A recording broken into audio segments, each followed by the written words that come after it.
নেৰানেপেৰা বৰষুণৰ ফলত ৰাজ্যৰ চৌদিশে বানৰ তাণ্ডৱ লীলা ৰাজ্যৰ বিভিন্ন স্থানত মথৰি ছিগি সাধাৰণ জনতাৰ নগুৰ নাকতি কৰাৰ সমান্তৰালকৈ কৃত্ৰিম বানে জ্বলা-কলা খুৱাইছে সাধাৰণ খাটি খোৱা জনতাক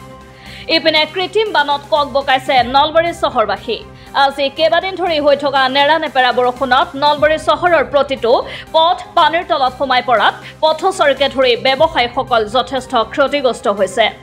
কৃত্ৰিম বানক লৈ কি কম আজি চাৰিওপিনে কেৱল নলবাৰী চহৰখনত কেৱল পানী পানী পানী মানুহৰ সাধাৰণ মানুহৰ জীৱিকা একদম মানে অযথা গৈছে মানে আজি বিপদত পৰিছে কিয়নো এয়া চাওক চৰকাৰী বিষয়া আমলাসকলৰ কৌটিটকীয়া নলা নৰ্দমাৰ বৈজ্ঞানিক পদ্ধতি য'ত আমাৰ পানীবোৰ গৈ আছে নলাৰে যাব এৰি আমাৰ ৰাস্তাৰে গৈ আছে গতিকে আমি এই ক্ষেত্ৰত নলবাৰী পৌৰসভাৰ যে গাফিলতি হৈছে এইটো আমাৰ আজি নলবাৰী ৰাইজে প্ৰমাণ পাইছে যে চাৰিওপিনে পানী কালি বিয়লিৰ ভাগত পানী কিছু পৰিমাণে কমিছিল যদিও পুনৰ কালি নিশাৰে পৰা হৈ থকা নেৰানেপেৰা বৰষুণৰ ফলত পুনৰ সমগ্ৰ চহৰখনৰ বাট পথ বুৰাই পেলাইছে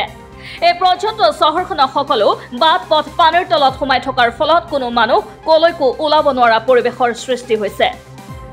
মূলতঃ নলবাৰী পৌৰসভাৰ দায়িত্ব জ্ঞানহীনতাৰ বাবে এনে পৰিৱেশৰ সৃষ্টি হৈছে চহৰখনৰ কৃত্ৰিম বান নিষ্কাশনৰ বাবে নলা নৰ্দমা বনাই থকা হৈছে যদিও ঠায়ে ঠায়ে নলাসমূহ মুকলি কৰি নিদিয়া আৰু সৰহসংখ্যক নলা নৰ্দমা চাফ চিকুণ নকৰাৰ ফলতে ভয়াৱহ কৃত্ৰিম বানৰ সৃষ্টি হৈছে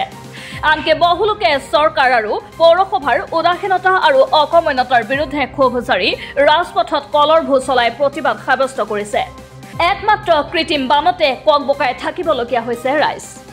আগতে ইয়াত এখন ভেল চলাইছিল ভেলেৰে মানুহবিলাকক অনা নিয়া কৰিছিল গতিকে আমি আৰু ক'ব লগা নাই ৰাইজে জল জল পটকৈ দেখিছে ইয়াৰ নমুনাবোৰ এইখিনিয়ে কিন্তু মোৰ এটাই বেয়া লাগে যে আমি আমাৰ দৰে মধ্যবিত্ত হওক বা দিন হাজিৰা কৰা মানুহ হওক এটা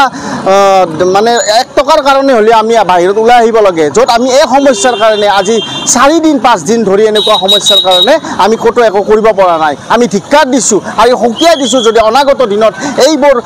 পানীৰ সমস্যা কৃত্ৰিম বানৰ সমস্যা যদি পৌৰসভাই বা চৰকাৰী বিষয়াসকলে চৰকাৰী থকা আমলাসকলে যদি পৰিৱৰ্তন কৰিব নোৱাৰে তেনেহ'লে তেওঁলোকে এই পদৰ ইস্তফা দিয়ক news desk report Assam voice